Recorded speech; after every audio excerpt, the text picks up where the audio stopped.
A few days ago, I did an interview with a lady by the name of Claudia Clissold, who's a director of a home care agency, and we were discussing the topic of how to use your home care package funding to purchase essential items that you may need to help you maintain your independence, continue living safe and independent and well in your home. That obviously resonated with many people in the village local community, so much so that a few people actually called me up to share their insights and share their tips on how they maximize the value of their home care package. And there was one particular call that I received, a gentleman by the name of Norm, who is a very experienced person when it comes to navigating the aged care system. Norm has a home care package and is receiving support services, and he's really been able to get the most out of it. Norm was kind enough to call me up to share his insights in the hope that I'd share those insights with others in the community. So for your listening pleasure, I've recorded that conversation and I'm going to share it with you now. I'll continue it on in this video, so just stay tuned to this video. But I've also got some links down below to various sections and various topics that got covered. What just jumped out there? I think that was a fish that just jumped out there. So I'll put some timestamps with the various topics that we cover at that stage, so you can skip to those areas if that's what you're most interested in. Hope everyone's well. Continue doing what you do to live the life that you want. OTs and that are very expensive to have, like same as dietitians. And what happens is in the first instance, when you do your program and you plan all together, you get an OT to come out on that one instance and pick out everything you want. Wonderful suggestion. Yeah. You may not want it today, but you wanted to approve a chair for 3 months' time or something, or you want a wheelie or whatever you want. Uh-huh. And then they put that into your plan, you see. So therefore, it's now in your plan, and you'll be able to get it when you want it. Now, sometimes the people come along and say, "Oh no, you're not ready for that or not." So then you can get your doctor, the GP, to write a letter and say that it's time for you to have this because you need it because of your mobility, same as when you park in the car parks, Yep. It's a mobility action or whatever it is, or you've got a lung problem or a heart problem. And therefore, you don't need to get the OT again, and you don't definitely need a dietitian. The advantage of doing it the first time when the OT comes is because you're assessed at, say, I'm at a level 4, right? Yep. So you get assessed at 3 or 4 or whatever, and you know your budget, right? They always want you to keep a little bit in your budget so you can afford it. But they might say to you, look, you can't have that. You put it in your plan. But if an OT does it at the start, and then say you want something you haven't done when the OT was here at a later stage, and you say, well, I've got to get that item. So all you do is you ring up your case manager and you say, look, I'm now needing this item because of my lungs or heart or whatever. And he'll always say, well, get a letter from your GP. You get the letter from your GP, he puts it on your plan, and then they get a letter, and then it's up to the provider to say, yes, you could have it or you shouldn't have it, right?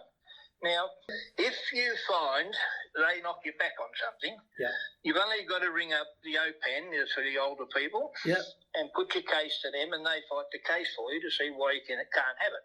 Okay. And 9 times out of 10 you'll get it, or 10, in my case, 10 times out of 10. Hey, so look, Norm, I'm going to recap on this, right? Because you've given some great nuggets of information. The first big lesson that I heard was make sure when you're getting that initial care plan put together, make sure you have a little bit of foresight and think ahead about what other products or services or devices or mobility aids you may need in the future, and get that written into your care plan from day one. Exactly. That's the first point. The second thing I heard from you is to really leverage your GP, because a lot of people are getting access to a GP for either a bulk billing service, which will be free, or for a minimal gap fee. So leverage your GP as the authority figure in adding to your case plan or care plan for things either that a you need. GP or professional, like a Clinician of some sort. Sorry, professional, Yeah, a specialist. A heart specialist or a specialist doctor, Yes. right?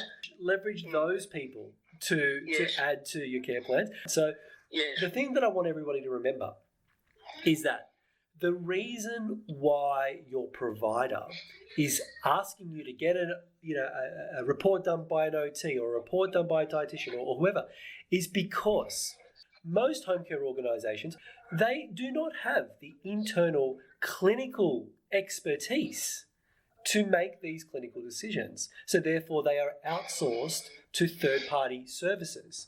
That gives them the peace of mind that the Aged Care Safety and Quality Commission or the My Aged Care governance committees are not going to come down on the provider for an unlawful purchase.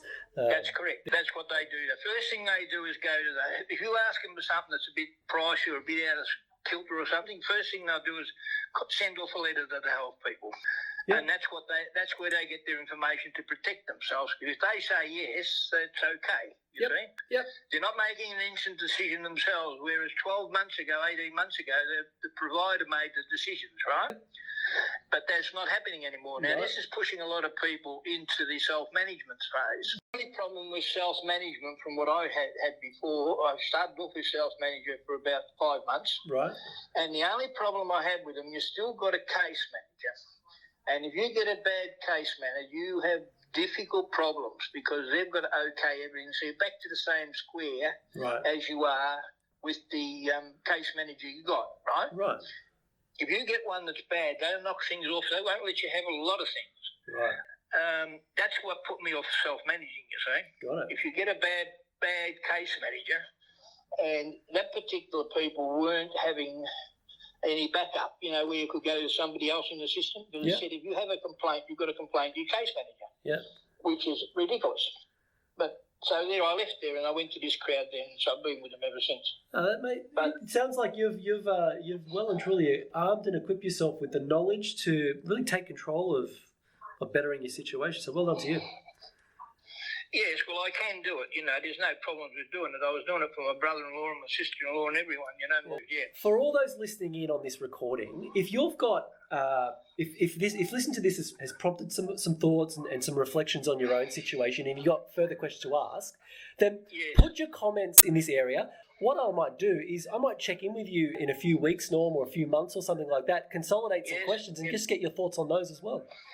If you have any subject that comes up, I think it'd be well worth having a chat, and I may not be able to help you, or I may be able to help you. Well, I hope you get a bit of something out of it, but I think I'm a bit of a grizzler on these matters because I know too many people are not getting looked after.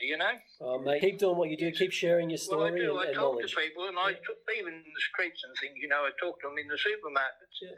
How are you getting on? You can see them getting around like they're, half of them haven't got even a walkie. And they're hunched over doing. I said, why haven't you got a walkie?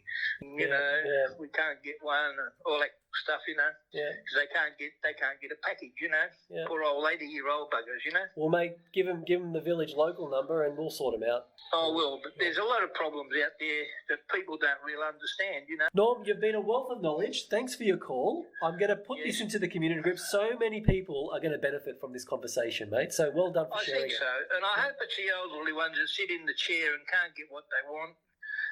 Because they don't understand that they get it on their plan initially. Yep. It might not be needed right now, but the OT can see that these people are, look, you're going to need an electric bed in the next couple of years or something. Yep. Let's whack it on your plan now, initially. And the more you can put on your plan, the better to start with. And then everything after that, you've got to go back to your provider and get it put on your plan. You know what I mean? So you're far better off getting an OT to do it in the first place, because your provider will probably at some stage say to you, well, you'll have to get an OT to approve that. You know what I mean? A chair or something. Mate, that is some great advice. All right, Jim, well, you have a lovely time. You too, bud. I like all your articles. I read all your stuff. I like them all. And I read all the comments. There was a couple of good ones today on there were a few. Yeah, good one. Well, I look forward to continuing the conversation with you then. Yeah, nice talking to you, mate, and keep the good work up. Good on you, bud. Take care. Thank you. See ya.